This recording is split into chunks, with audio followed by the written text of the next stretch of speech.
Hello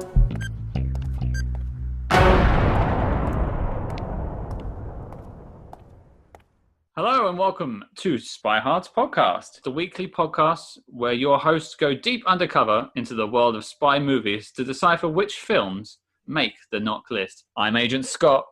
And I'm Cam, the provocateur. Now, usually we would talk about what film we're doing this week, but you've tuned in to the briefing. This is the episode where we lay the groundwork and tell you what this podcast is about, which leads me to my first point. Cam, what is this podcast about?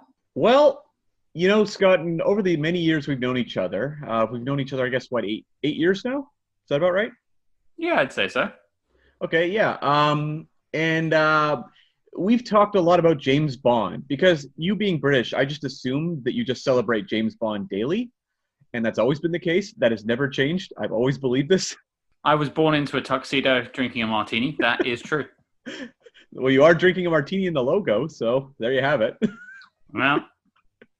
But yeah, I just always assumed, that James Bond held a certain role in your culture over there on the other side of the pond. And so I would always bring up James Bond stuff. And then, you started doing rewatches and we would talk a lot about James Bond, the tropes of the genre, the villains, characters, the stuff that was really weird and wild in those movies.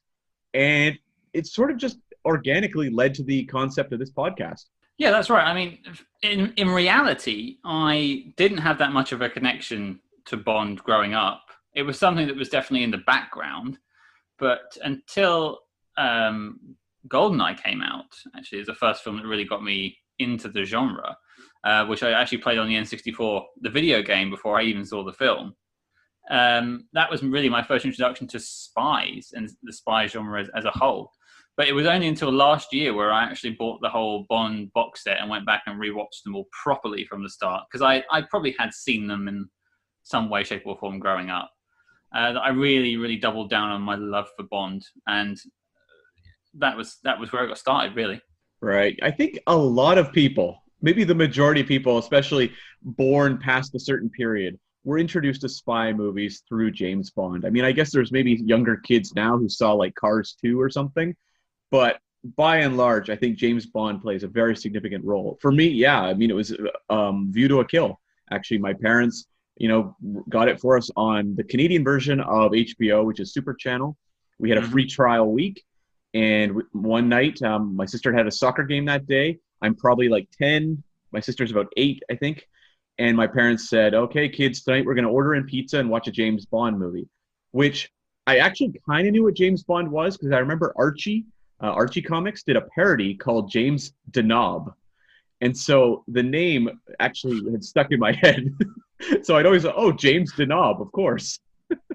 That name does not work so well over here, unfortunately. If you call someone a knob, it's not going to go down too well. So. No. Well, very American Archie, as American as apple pie. But so my parents showed us View to a Kill, which is an interesting one to introduce us to the franchise with. But I was in love instantly, and ultimately went down a deep dive of Roger Moore stuff. And from that point forward, just spies became really cool. And I think that's something that is going to be important to this podcast. And maybe what has sort of inspired it in some ways is that spy movies really personify cool. And they do it better than just about any genre. Yeah, I think it's, unlike some other genres, like comedies or romance films, there's a certain amount of intrigue and enjoyment you can actually get from watching these films. And they feel cool.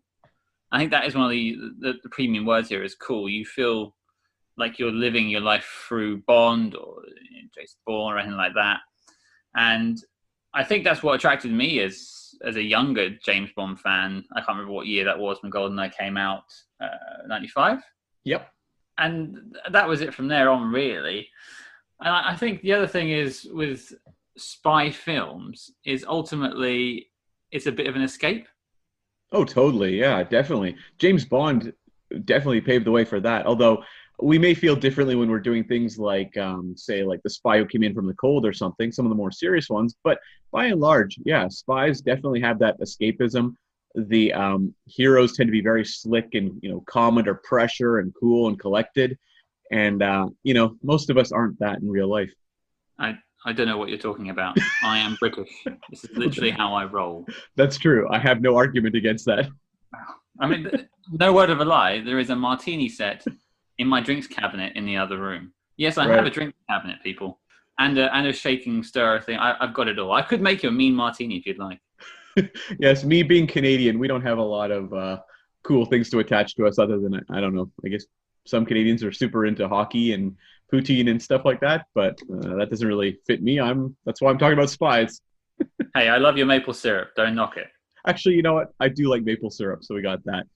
But we should talk a bit about some of the movies we're going to do, because I think there may be an automatic assumption, obviously James Bond, then that is definitely going to be a factor. But I think what we want to do is also have a wider purview and really look at all the highs and the lows of spy cinema over the many, many decades. Yeah, and that's one of the things that I find quite important about this podcast is expanding everyone else's horizons to what the genre can be.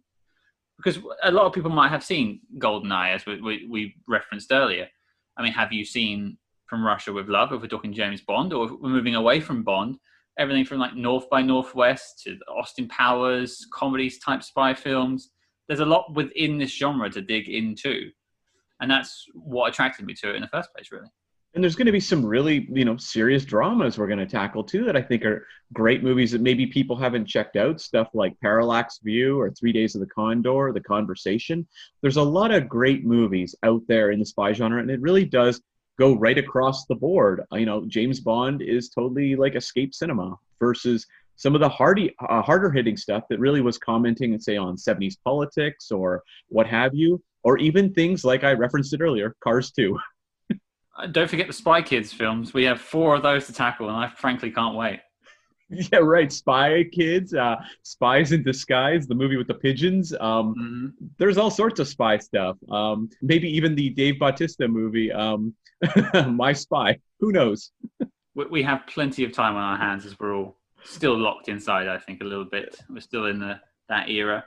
Well, and I think ultimately what is going to happen is with each movie we tackle, we're going to decide whether it makes the NOC list. Now, you may have heard of the NOC list, I think primarily from the 1996 Mission Impossible film. But to us, the NOC list is the need-to-know official classics of the SpyHards podcast. And so you can track that every week at letterboxd.com/SpyHards. And we are going to, at the end of every episode we talk about a movie, induct or kick out a movie from the NOC list. So say we're tackling My Spy, because of course we'll be doing My Spy, at the end, and we're going to debate, Scott, does My Spy belong in the NOC list? Do people need to see this movie as part of the official, complete spy canon of films, like the great ones?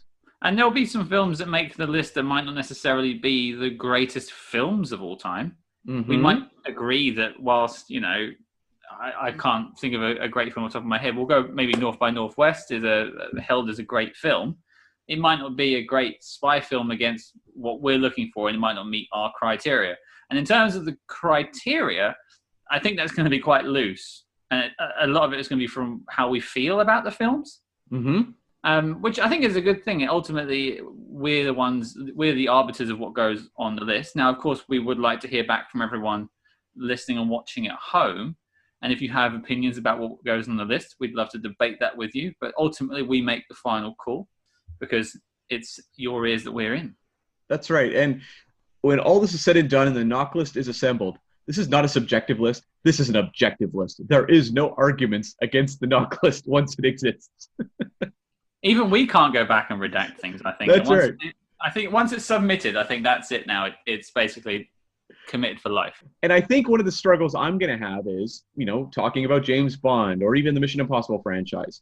There's going to be a tendency to say, well, it's part of the Bond franchise. It belongs in the NOC list. And so we're going to have to really have hard conversations, Does, Goldfinger belong in there, but maybe not Diamonds Are Forever? Like, I don't know. That conversation will come later, but that's going to be really, really interesting when it comes to franchises where you would generally say, well, of course, they all go together because that's one big collection of movies. Right. And I think it's going to be a bit of a discovery for us as we go through our first few episodes to try and figure out how we really define if it's on the list or not.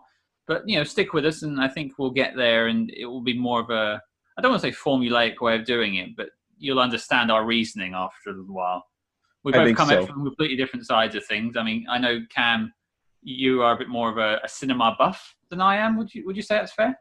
That's fair to say. Yeah, I guess I've been writing film reviews for a long time, as well as I host the Arnie Geddon podcast, the Arnold Schwarzenegger podcast.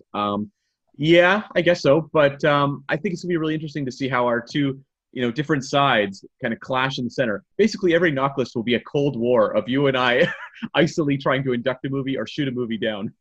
It's basically every episode will end in 30 minutes of me and you shouting at each other. Is that what we're saying? Pretty much. Hey, that's great. And then ultimately just walking in separate directions and throwing up our hands. Yeah, I mean, we've done that since we've known each other. Pretty much. Okay, Cam. So before we get talking about what we're going to be doing next week or first, I'd like to plug our social media. So you can find us at Twitter, Instagram, and Facebook at SpyHards. So we're not hard to find. So make sure you follow us on there. We will be putting up information about upcoming movies there every week, our links to our reviews, and so forth. Cam, what are we doing next week?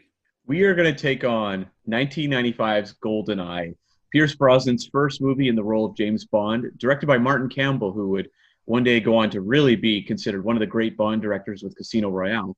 And so this is a movie that I think holds a very important place in both our hearts, and I'm looking forward to determining whether it belongs on the NOC list. Me too. I'll be interested to see where it stands now, looking back on it after, 25 years?